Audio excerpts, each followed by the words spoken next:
Biografi Soeharto, kisah Presiden kedua berjuluk The Smiling General, Part 3. Kejatuhan Soeharto juga menandai akhir masa Orde Baru, suatu rezim yang berkuasa sejak 1968 atau selama 32 tahun. Presiden RI kedua HM Soeharto wafat pada pukul 13.10 waktu Indonesia Barat, Minggu, tanggal 27 Januari tahun 2008. Jenderal besar yang oleh MPR dianugerahi penghormatan sebagai Bapak Pembangunan Nasional itu meninggal dalam usia 87 tahun, setelah dirawat selama 24 hari, sejak 4 sampai tanggal 27 Januari tahun 2008, di Rumah Sakit Pusat Pertamina RSPP, Jakarta.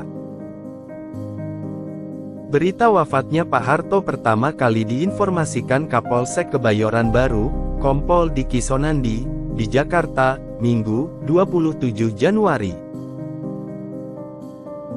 Kemudian secara resmi, tim dokter kepresidenan menyampaikan siaran pers tentang wafatnya Pak Harto tepat pukul 13.10 waktu Indonesia Barat, Minggu, tanggal 27 Januari tahun 2008 di RSPP Jakarta akibat kegagalan multi-organ.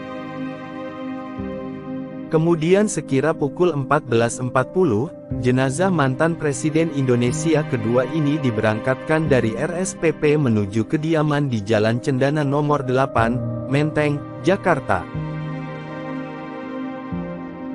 Ambulan yang mengusung jenazah Pak Harto, diiringi sejumlah kendaraan keluarga dan kerabat, serta pengawal.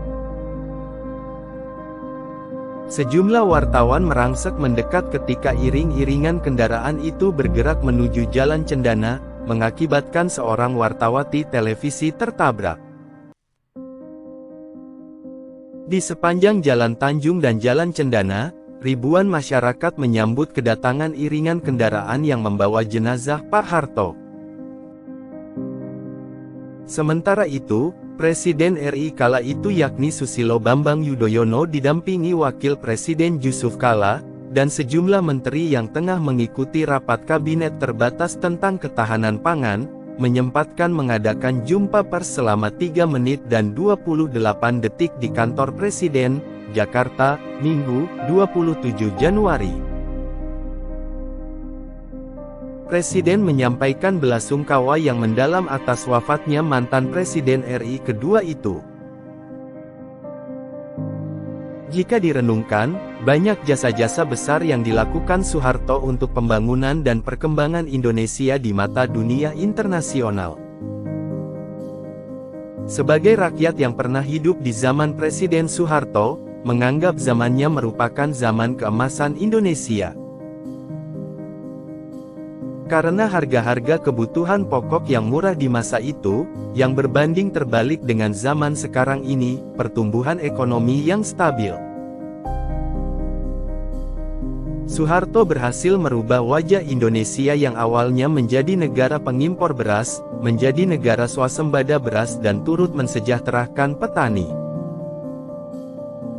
Sektor pembangunan dianggap paling maju, melalui Repelita 1 sampai Repelita 6. Keamanan dan kestabilan negara yang terjamin, serta menciptakan kesadaran nasionalisme yang tinggi pada masanya. Di bidang kesehatan, upaya meningkatkan kualitas bayi dan masa depan generasi ini, dilakukan melalui program kesehatan di Posyandu dan KB. Sebuah upaya yang mengintegrasikan antara program pemerintah dengan kemandirian masyarakat. Di zamannya, program ini memang sangat populer dan berhasil. Banyak ibu berhasil dan peduli atas kebutuhan balita mereka, di saat paling penting dalam periode pertumbuhannya. Itulah sekelumit jasa-jasa atau prestasi dari Presiden Soeharto. Meskipun di samping jasa-jasanya tersebut, banyak juga kegagalan di pemerintahannya seperti korupsi, kolusi, dan nepotisme di masanya. Pembangunan yang tidak merata antara pusat dan daerah, sehingga memunculkan kecemburuan dari daerah seperti Papua. Dari banyaknya jasa Presiden Soeharto tersebut, sehingga banyak yang mengusulkan Soeharto sebagai pahlawan nasional Indonesia. Terlepas dari sejumlah pihak yang masih mempermasalahkan sejumlah kasus hukum atas Soeharto, fakta di dalam sejarah Indonesia menunjukkan bahwa ia juga memiliki jasa besar kepada Indonesia. Perjuangan Soeharto untuk Indonesia yang tercatat dalam buku sejarah bangsa ini antara lain, pada masa revolusi fisik antara 1945 hingga 1949, pasca revolusi fisik antara 1962 hingga 1967, dan masa kepemimpinannya sebagai presiden. Sosok Soeharto masih menjadi kontroversi hingga saat ini. Rakyat kecil mengingatnya sebagai pahlawan yang menyediakan bensin murah dan beras yang bisa dijangkau. Polemik soal gelar pahlawan bagi Soeharto pun masih penuh perdebatan. Sebagian setuju, sebagian menolak mentah-mentah. Sebagian menganggap Soeharto pahlawan pembangunan dan penyelamat Pancasila. Sebagian lagi menganggap Soeharto berlumuran darah atas berbagai aksi pembantaian selama peralihan Orde Lama ke Orde Baru, dan seterusnya.